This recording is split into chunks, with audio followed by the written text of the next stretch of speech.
10년을 살았다고 고난이 없고 70, 80을 살면서 고통 없는 삶을 살았던 분은 없기에 인생을 살면 살수록 고난이고 고통이 심하다고 모두들 외칩니다.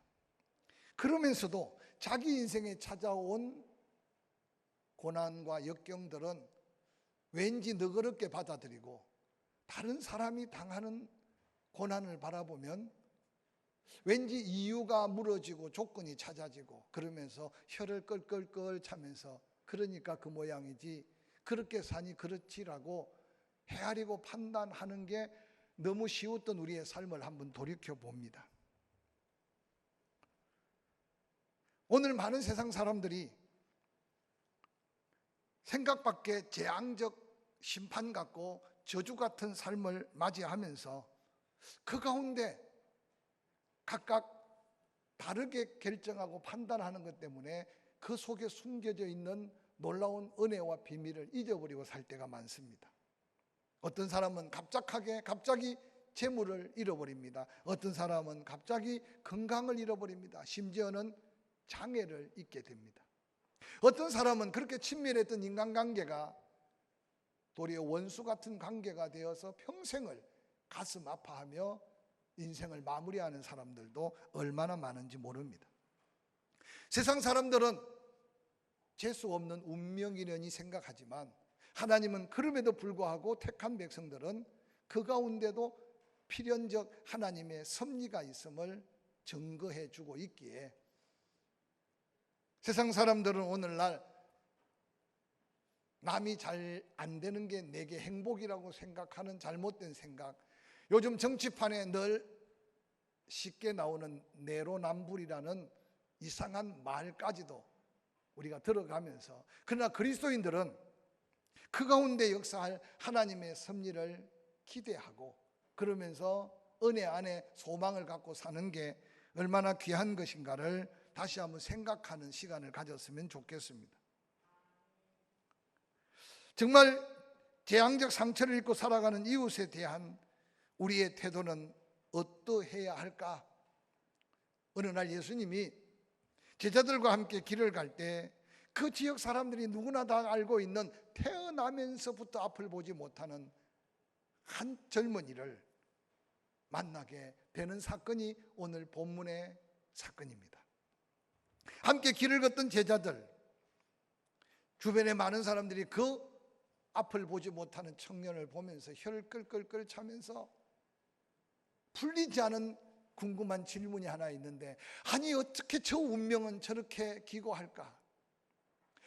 그래서 수많은 사람들이 대내에 있던 말은, 아니 무슨 죄가 있었어? 아니 태어나면서부터 소경된 걸 보니 자기 죄는 아닌 것 같고, 그러면서 말하기를 그 부모가 무슨 큰 죄를 지었길래 저런 안타까운 운명을 가지고 태어났을까 하고 묻는 이야기들이 팽배한 분위기였습니다. 제자들이 마침 가는 길에 그 청년을 만난 거죠. 그래서 제자들도 풀리지 않은 궁금증을 가지고 예수님께 묻고 있습니다. 요한복음 9장 2절, 오늘 본문에 제자들이 물어 이르되 라삐여, 이 사람이 맹인으로 난 것이 누구의 죄로 인함이니까? 자기이니까 그의 부모니까? 당시에 주변에 많은 사람들, 특별히 예수님을 따르고 있는 제자들도 보편적 생각 속에 그 누군가의 죄 때문에 그가 저 불행한 운명을 가지고 태어나고 있을 것으로 추측하면서, 그러나 정확한 해답이 없는 그 운명적 불행 앞에 과연 누구 때문에 저 엄청난 불행을 당하고 삽니까? 라고 묻고 있습니다. 당시에 대부분 사람들의 생각은 모든 인간의 불치의 질병, 저주스러운 운명적 불행은 단순한 원인이 아니라 죄 때문이라는 것에 결론을 짓고 살았습니다. 그래서 나면서부터 그가 보지 못했으니 그가 자기 죄값으로 보지 못하는 것 아닌 것 같고, 그러면 두 번째, 그 부모의 죄 때문에 그가 나면서부터 그 운명적 장애를 입고 고통 속에 살고 있지 않을까? 그런데도 거기에 대한 명확한 해답을 찾지 못한 많은 사람들, 특별히 제자들. 누구의 죄 때문입니까? 자기 때문입니까? 그 부모 때문입니까? 우리는 신구약 성경을 살펴보면 이런 인간이 해결할 수 없는 불치의 질병, 저주적 재앙은 죄 때문이라는 사실을 지적합니다. 그러나 세 가지 연고 정도로 소개합니다. 먼저 우리의 육신적 조상인 아담의 죄로 온 인류가 하나님의 저주적 심판을 받고 죄인된 몸으로 태어나는 놀라운 모습들. 그래서 남자는 이마에 땀이 흘러야 되고 여자는 해산의 고통을 당해야 되는 원죄론적 죄의 재앙을 우리는 다 누리고 있습니다. 또 하나는 인간의 저주가 부모로부터 온다는 말씀을 출애굽기 20장 3절 이하에는 이렇게 기록합니다. 너는 나 외에 다른 신들을 내게 두지 말라. 너를 위하여 새긴 우상을 만들지 말고 또 위로 하늘에 있는 것이나 아래로 땅에 있는 것이나 땅 아래 물속에 있는 것에 어떤 행상도 만들지 말며 그것들에게 전하지 말며 그것들을 섬기지 말라. 나 내 하나님 여호와는 질투하는 하나님인즉 나를 미워하는 자의 죄를 갚되 아버지로부터 아들에게로 3,4대까지 이르게 하거니와 나를 사랑하고 내 계명을 지키는 자에게는 1,000대까지 은혜를 베푸느니라. 엄중한 계명적 명령을 내리시면서 그 말씀에 순종하지 않는 부모로부터 죄의 값을 묻되 3, 4대까지 저주하게 될 것에 대한 말씀은 이스라엘 백성이라면 누구나 암송하고 있는 아주 중요한 말씀입니다. 이어서 민수기 14장 18절에도 이렇게 기록하고 있습니다. 여호와는 노하기를 더디하시고 인자가 많아 죄악과 허물을 사하시나 형벌 받을 자는 결탄코 사하지 아니하시고 아버지의 죄악을 자식에게 갚아 3, 4대까지 이르게 하리라 하셨나이다. 이 말씀을 외우고 기억하고 살던 당시의 많은 사람들, 태어나면서부터 보지 못한 장애와 그러니 구걸하고 사는 그 불쌍한 영혼을 보면서 자기 죄가 아니라면 그 부모의 죄입니까? 라고 묻고 있습니다. 그런데 놀랍게도 또 인간 자신의 죄로 하나님의 저주적 심판을 받는다는 사실을 신명기 28장 15절은 이렇게 말합니다. 내가 만일 내 하나님 여호와의 말씀을 순종하지 아니하여 내가 오늘 내게 명령하는 그 모든 명령과 규례를 지켜 행하지 아니하면 이 모든 저주가 내게 임하며 내게 이를 것이다. 말씀대로 순종하지 않는 그 자신의 죄로 인하여 하나님은 반드시 심판하신다고, 죄를 묻는다고 증거하고 있습니다. 그런데 놀랍게도 이 청년의 보지 못하는 장애는 그의 죄 때문도 아니고 그 부모의 죄 때문도 아니라는 예수님의 대답은 추측하고 살던 대부분 사람들, 제자들도 엄청난 도전의 대답이 아닌가 생각해 봅니다. 요한복음 9장 3절 예수께서 대답합니다. 이 사람의 죄도 아니다. 그 부모의 죄도 아니다. 당시 그 시대를 사는 사람들에게는 그들이 알고 있는 율법적 지식, 그들이 상상했던 생각과는 너무나 차이가 있는 대답 속에 당황해하고 의아해합니다. 그때 예수님께서는 이어서 말합니다. 그가 그렇게 날 때부터 소경된 운명적 엄청난 장애는 상식적으로 그냥 보편적으로 생각하는 죄의 결과가 아니라 때로는 하나님의 영광을 위한, 하나님의 일하심을 드러내기 위한 고통일 수 있고 장애일 수 있고 아픔일 수 있다는 사실을 증거해 줍니다. 예수님의 이 말씀은 그러면 인간의 원죄로 말미암는 죄의 고통, 부모의 죄가 3, 4대까지 가는 그 말씀을 거역하는 말씀이 아니라는 사실을 먼저 기억해 가면서 그를 통해서 하나님의 일하심을 드러내기를 원하시는 그 고통의 현장을 다시 한번 바라보게 하는 우리의 이 아침 메시지가, 우리 개인 때로는 우리 주변을 살펴갈 때 세상 사람들이 쉽게 판단하는 그런 판단, 세상 사람들이 쉽게 말하는 그런 말이 아니라 개인이든 우리의 가정이든 삶의 주변의 크고 작은 위기 앞에서 우리는 또 다른 예수 그리스도의 대답을, 하나님의 뜻을 찾는 믿음의 지혜를 가질 수 있기를 주의 이름으로 간절히 축원합니다. 우리는 늘 우리 중심적으로 살아가는데 하나님은 내가 구하는 것보다 더 필요한 것, 내가 원하는 것보다 더 중요한 걸 주신다는 사실을 깨닫지 못한다면 우리는 늘 그 고통만 붙들고 살고 그 문제만 붙들고 살다가 그 고통 문제 속에 담겨 있는 하나님이 하시고자 원하시는 뜻과 하나님이 하시고자 원하시는 일을 경험하지 못할 수 있다는 영적인 교훈을 오늘 본문은 담고 있습니다. 오늘 함께 읽었던 본문 요한복음 9장 5절, 내가 이 세상에 있는 동안에 세상의 빛이다, 이 말씀을 하시고 땅에 침을 뱉어 진흙을 이겨 그 눈에 바르시고 이르시되 실로암 못에 가서 씻으라고 말합니다.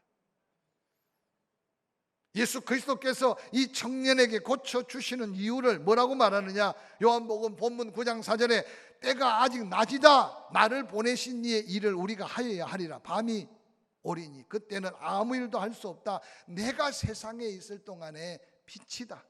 빛이 비치는 곳이 낮이고, 낮에는 아직까지 하나님이 뭔가 그 뜻을 위해 일할 거리를 허락하셔서 사명이 있는 자가 그 일을 감당하면 하나님이 간섭하시고 도와주신다. 그러나 밤이 될 때도 있다.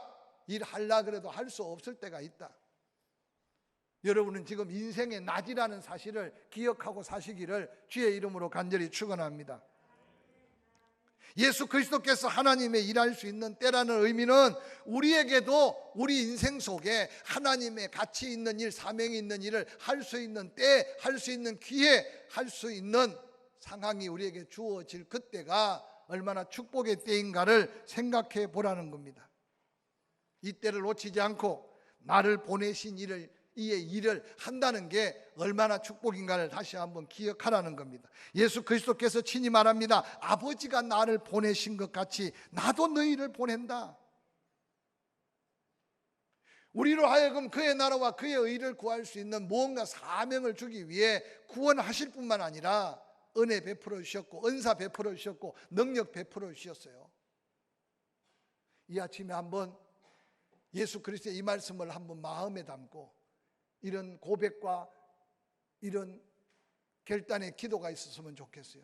일할 만한 때에 일하자. 기회를 놓치지 말자. 여러분 혹시 궁금하지 않았어요? 예수님이 병든 자를 고칠 때 열일교의 소경은 소리 지르니까 데려오라 그랬어. 내가 너에게 뭘 해주기를 원하느냐?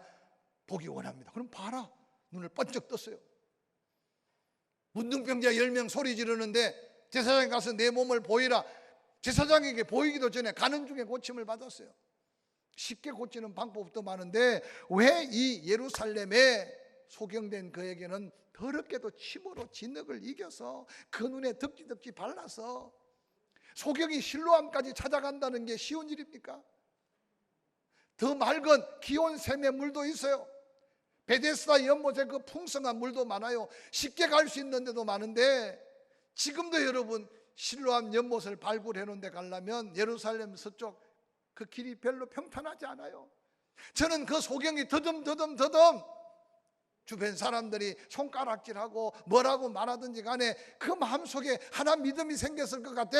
눈으로 보지는 못했지만 예수님을 만나고 그가 눈을 뜨고 난 다음 누가 너를 고쳤냐 그럴 때 예수라고 분명히 말하는 걸 보니 자기 눈에 진흙을 침에 받아 물을 묻혀서 실로암에 가서 씻으라는 분이 예수라는 사실을 믿고 가서 씻으면 본다니까 그가 할 수 있는 거는 말씀대로 가서 씻는 것이 그가 할 일이고 그가 실로암 못에 가서 씻는 순간 눈이 뜨였는데 실로암 연못이 용해서가 아니고 그 물이 뭔가 치료적인 능력이 있어서가 아니라 예수 말씀을 듣고 그 말씀대로 가서 순종하는 그 자리가 기적이 되었던 이 사건은 오늘을 사는 우리에게 무언가 거룩한 도전이 아닙니까?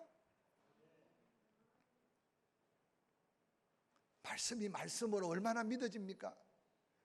구하라 주신다. 찾으면 만난다. 문을 두드린다. 그러면 열어준다고 했는데 기도하는 여러분 얼마나 그게 믿어집니까? 부르짖으면 응답한다. 네가 알지 못하는 크고 엄밀한 일을 보여준다는데 여러분 뭐 그런 걸 보고 싶어서 부르짖어 본 적이 있습니까?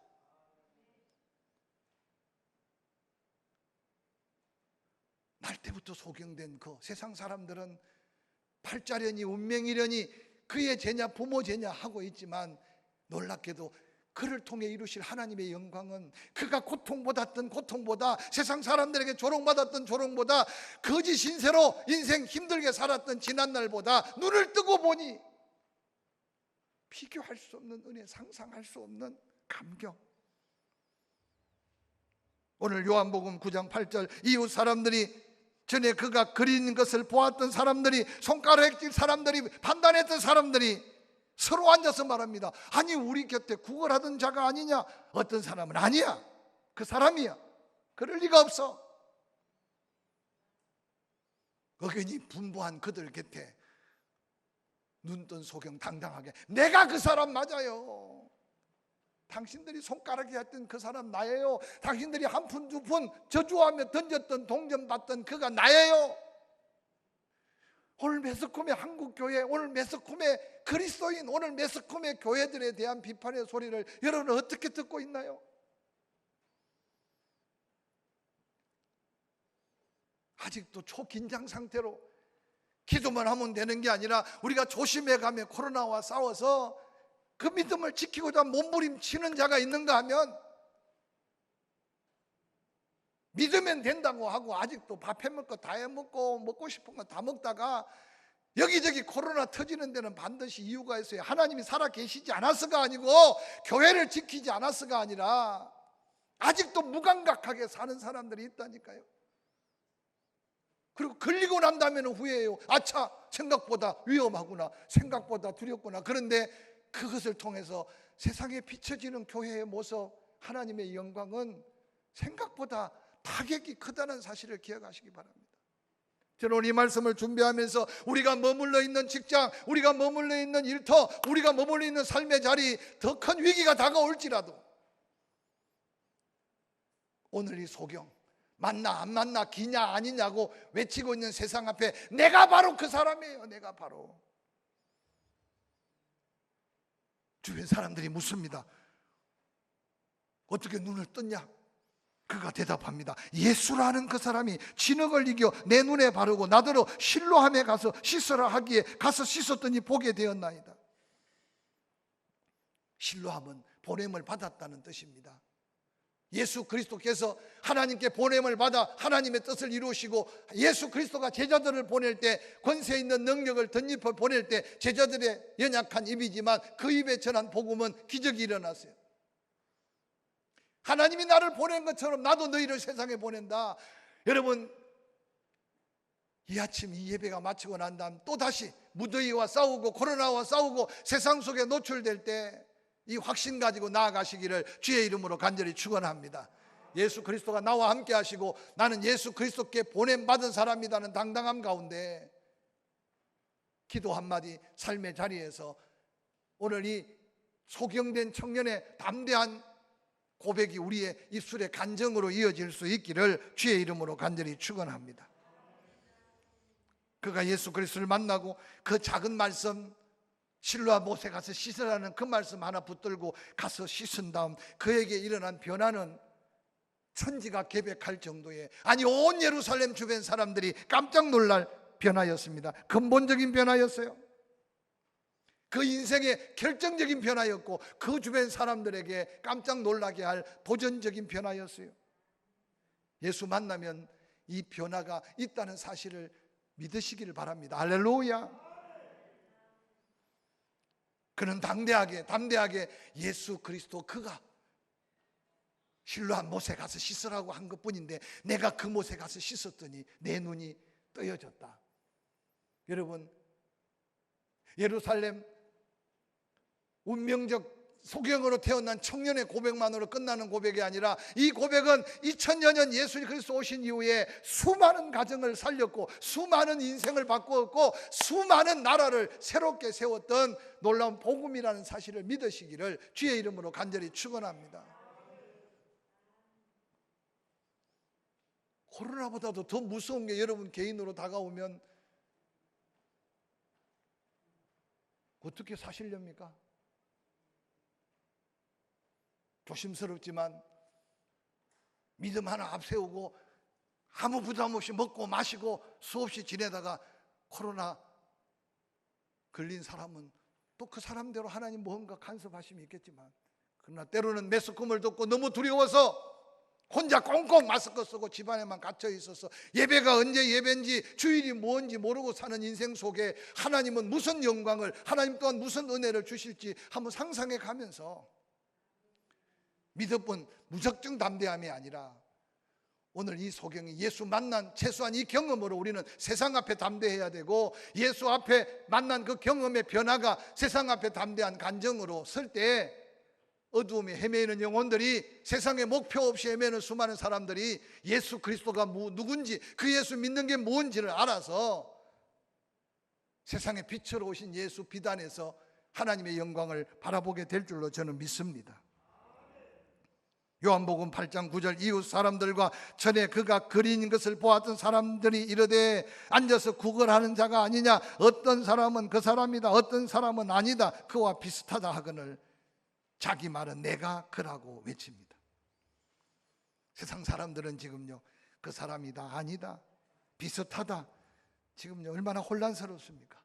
근데 그 가운데, 그들 가운데 당당하게 아니다, 내가 소경이었다, 내가 당신들의 손가락질 받은 사람이었다, 내가 내 운명 가지고 부모도 나도 수없는 재타령을 했던 손가락질 받은 대상이다, 그러나 예수 그리스도가 내 인생을 바꿨다, 예수 그리스도가 내 운명을 바꿨다.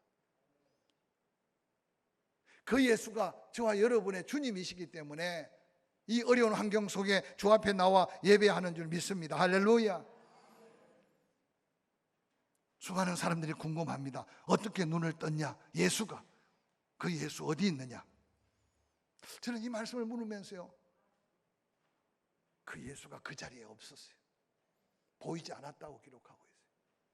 근데 너무 놀라운 것은요, 따라합시다. 예수님은 보이지 않아도 눈뜬 청년 때문에 그들의 영안이 밝아질 수 있었다.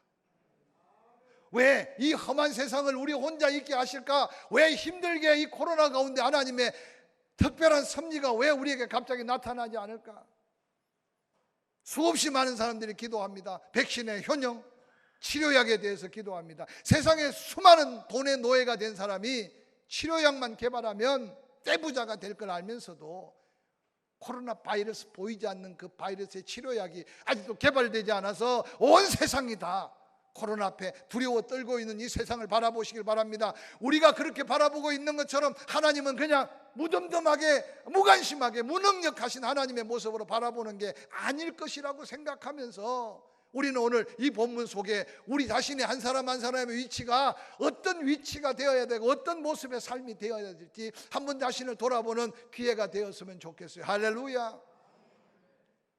어떻게 눈 떴느냐? 예수 그가 씻으라고 하니 씻었더니 눈을 떴다. 그 예수 어디 있냐? 그런데 놀랍게도 그 예수는 보이지 않아도 그들이 알던 소경, 그들이 알던 거짓 신세, 근데 그가 눈을 떠 그 인생과 운명을 바꾼 예수는 바로 그의 삶에 함께하는 예수. 우리의 삶의 현장에 그 예수가 함께함을 확신하면서 그 예수 이름을 부를 때 하나님의 놀라운 비밀, 지혜, 능력이 덧입혀지고 그 예수 이름 부를 때 우리의 삶에 안전과 평안이 넘쳐나는 그 예수를 이제 우리의 삶으로 보여야 될 예수임을 거룩한 부담을 갖고 이 한 주간 다시 세상 속에 나아가는, 비록 작은 불이지만 작은 불씨가 하나하나 모아서 큰 불이 되어서 포항 땅을 밝히고 이 나라 이 민족이 다시 한번 예수 안에서 소망의 빛을 발견하는 거룩한 도전의 삶이 될 수 있기를 주의 이름으로 간절히 축원합니다.